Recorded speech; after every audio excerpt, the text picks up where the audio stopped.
В эфире новости, в студии Дарья Короленкова. Здравствуйте. В начале коротко о темах к этому часу.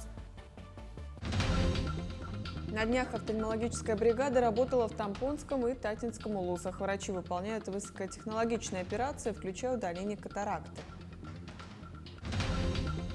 В Якутске стартовал фестиваль агрошкол. Событие собрало свыше 300 учащихся из 30 агрошкол республики, в том числе и отдаленных арктических районов.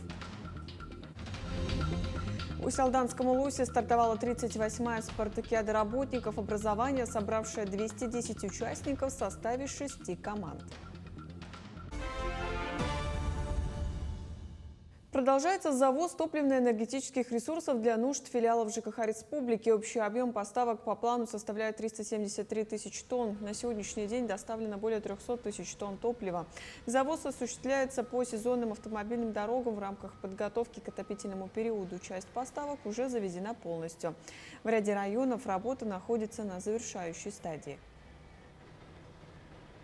Завершены перевозки жидкого топлива в Булунский район, а также перевозки угля в Кобяйский район, Алекминский, село Сосыр Момского района, а также Хангаласский район. На завершающей стадии находятся перевозки топлива в Анабарский район, а также в центральные и заречные группы районов. Сегодня идут активные перевозки в арктические районы. Так, по наслегам Среднеколымского района из плана 20 тысяч тонн на сегодня перевезено 14,5 тысяч тонн. Задействовано свыше 30 единиц автотранспорта. Среднесуточный завоз составляет более 300 тонн угля. Мобильные бригады Якутской глазной больницы провели выездные высокотехнологичные операции в Тампонском и Татинском улусах. В связи с отсутствием оперирующих специалистов в районах медики привозят все необходимое оборудование с собой и бесплатно выполняют удаление катаракты, замену хрусталика по полису ОМС. Такие выезды позволяют жителям труднодоступных населенных пунктов получать квалифицированную помощь на местах. Мы здесь делаем катаракты для маломобильных, возрастных пациентов, которые не могут поехать, например, в Якутск. 2 дня оперируем всего 27 человек, и из них на оба глаза идут 9. Хотелось бы отметить, что вот такая бригада, наша бригада одна не работает, с нами работает вся больница, можно сказать, да, начиная от анестезиологов. Бригада вот местная у нас работает, помогает нам. Во Владивостоке прошел День открытых дверей в Дальневосточном федеральном университете. На мероприятии будущие абитуриенты и их родители смогли познакомиться не только с возможностями университета и его направлениями для поступления, но и увидеть, какие студенческие организации действуют в ВУЗе. Подробнее в материале далее. Утром учеба, вечером серфинг. Такой девиз у студенческой жизни Дальневосточного федерального университета. Во Владивостоке 28 марта в ДУФУ прошел традиционный день открытых дверей, где будущие абитуриенты, а также их родители смогли познакомиться с желаемыми направлениями подготовки, посетить различные мастер-классы, а также ярмарку студенческих организаций. Мы приехали в делегации в составе 9 учеников и 2 руководителей.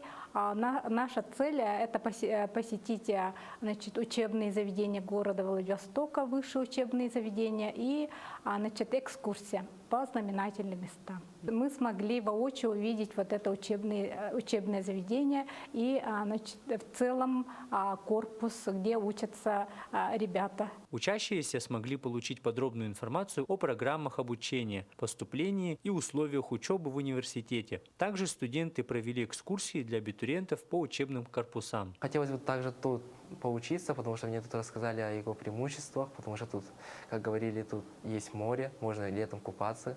Вот. И мне это очень в душу запало, и я хотел бы поступить, но поэтому буду сильно стараться. Первое впечатление в данном вузе является очень положительным, потому что нас ребята встретили очень позитивно, и в целом мне тут очень сильно понравилось. Особый интерес вызвали студенческие организации. Их деятельность продемонстрирована на специальной площадке, где будущим студентам рассказали о возможностях участия. Ведь университет – это не только учеба, но и многогранная студенческая жизнь. Сегодня мы показывали детям, абитуриентам, которые хотят сюда поступить, о том, какой ДУФУ разнообразный, как много у нас национальностей. Организации выступали и показывали нашу культуру. Мы рассказывали ребятам о нашем опыте, как мы сюда поступили, тут учеба, сложно, не сложно. Очень много вопросов задавали, спрашивали, как проходит обучение. Стоимость обучения тоже спрашивали. По словам организаторов, в ДУФУ уже реализуются 44 направления подготовки по новой модели высшего образования. Мы в этом году также приглашаем ребят поступать на новые программы в рамках новой модели высшего образования.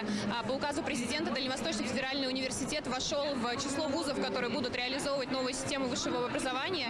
И для наших абитуриентов сегодня это, конечно, возможность простроить свою траекторию, опираясь на самые современные вызовы индустрии, обучаясь самыми профессиональными специалистами в отрасли по самым уникальным образовательным программам. ДУФУ – один из передовых вузов России и стран Азиатско-Тихоокеанского региона. А День открытых дверей стал важным событием для будущих абитуриентов. Он помог им получить представление о возможностях обучения и участия в студенческой жизни. Иннокентий Кычкин, Владивосток. В Якутске стартовал фестиваль «Агрошкол». События проходят в течение 2 дней в стенах Арктического государственного агротехнологического университета. Главная цель фестиваля – профориентация школьников. В этом году событие собрало свыше 300 учащихся из 30 агрошкол Якутии, в том числе и отдаленных арктических районов. Так, ребята представили продукцию собственного производства и приняли участие в первом этапе агроквеста. Игры по станциям, на которых ребята проходят различные мастер-классы, выполняют задания. К примеру, правильно определяют растения, составляют карту республики или создают небольшой макет. Фестиваль «Агрошкола» он у нас проводится 2-й год, и действительно итоги прошлого года позволяют нам говорить о том, что такие мероприятия очень востребованы среди школьников, да, среди учителей, где мы можем наблюдать действительно профориентационные мероприятия. Да. Это и связь школы с университетом, это вопросы, связанные и с обменом опыта между школами. Да. Поэтому действительно по отклику, по обратной связи, которую мы получили, действительно решили, что это мероприятие должно стать традиционным. Здесь только лучше. Больше 200 человек со всей Якутии собрал слет движения первых. Районы на республиканском уровне представляют победителей муниципальных этапов. Каждая из команд подготовила мастер-классы и игры, все они посвящены Году единства народов России. Ребят также ждут лекции от блогеров и лекции на особенно актуальные сейчас темы, например, о работе с искусственным интеллектом. Кто станет триумфатором этого слета, узнаем 2 апреля. С утра у нас были игры с залом, очень классно ребята провели игры, прям зарядились энергией, прям все очень было круто, классно, прям позитивно, отлично. За очень короткое время уже успели хорошо сплотиться, уже придумали девиз, название, поиграли в много игр, уже друг друга по именам называем, запомнили.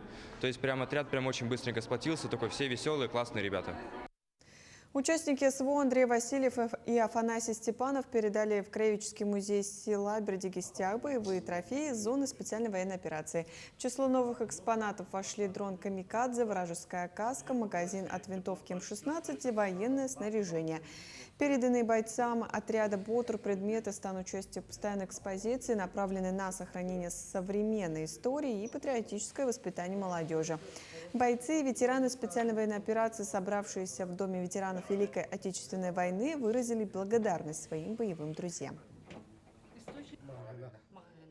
В том, что Андрей Васильев предоставил нам трофеи, для нас это неожиданно, и мы благодарны. Сначала предметы изучаем, делаем опись и описание, и будет выставляться на выставках на тему СВО. Республиканский конкурс-фестиваль живой музыки «Ой-дуо-2026» собрал талантливых музыкантов на базе Амгинского дома народного творчества имени Федота Потапова. Уже 2-й год подряд это событие становится настоящим праздником для ценителей живой музыки, объединяя коллективы из Якутска, Хангаласского, Мегино-Кангаласского и Амгинского улусов. Музыканты представили авторские и популярные композиции. Их мастерство оценивало профессиональное жюри, в состав которого вошел барабанщик легендарной группы «Дапсы» Леонид Иванов-Люнкюр. Среди юных участников Амгинский район представил вокально-инструментальный ансамбль СУО местной школы искусств. Музыка я уже, когда маленький был, начал петь с папой. Примерно 3 или 4 года, наверное. На трубе играю, на фортепиано и гитара. мы вот исполнили первую песню, это была «Место для шага вперед», ее сочинил Виктор Цой. И вторая песня – это от группы Любе. Я хочу, когда вырасту, поступить в музыкальный колледж. В Усть-Алданском Улусе стартовала 38-я спартакиада работников образования округа Заречье, собравшая 210 участников в составе 6 команд. В течение 2 дней педагоги будут соревноваться в 10 видах спорта. Особенностью этого года стало участие команды из Тампонского Улуса. А для Усть-Алданского района это уже 7-й раз, когда он выступает организатором данного турнира, проводящегося с 1986 года. Уже все прошли мандаты, начались соревнования. Соревнования начинаются все параллельно. Волейбол проводится по 2 объектам, по Мандарский СОЖ и Дворец спорта. И остальные виды спорта все проводятся в Дворце спорта. В Верхневилюйском Улусе прошла первая спартакиада для ветеранов и пенсионеров органов внутренних дел Вилюйской группы Улуса. В первый день организовали круглый стол, посвященный памяти Степана Дмитриевича Дашевского, полковника полиции, заслуженного работника Народного хозяйства республики, кавалера знака «Гражданская доблесть», который 19 лет бессменно руководил Вилюйским районным отделом внутренних дел. Во второй день ветераны состязались в 8 видах спорта. Особенно захватывающими стали военизированная эстафета и перетягивание каната. Возраст участников разный, но волю к победе продемонстрировали все. От имени нашей семьи выражаю глубокую, огромную благодарность организаторам и участникам спартакиады МВД. Для меня всегда это было огромной гордостью смотреть на своего отца, сильного, волевого, целеустремленного, наблюдая за тем, как участники соревнуются, поддерживают друг друга и показывают настоящий характер. Я понимаю, что служение в органах внутренних дел – это не просто работа, а это школа жизни. Благодаря своему отцу я пошла по его стопам и работаю в органах внутренних дел. Необычное для конца марта явление в Якутии запечатлели жители села Техтюрме Игнакоглазского района. На видео видны ростки. Автор видео предполагает, что это подснежники. По словам эксперта, это явление свидетельствует о раннем и аномально теплом начале весны в регионе. Если не будет сильного похолодания, то у этих цветов есть шанс зацвести чуть раньше положенного срока, первой декады мая. В случае похолодания ранние бутоны погибнут, и массовое цветение пройдет в обычные сроки. Это были все новости к этому часу. До встречи в эфире.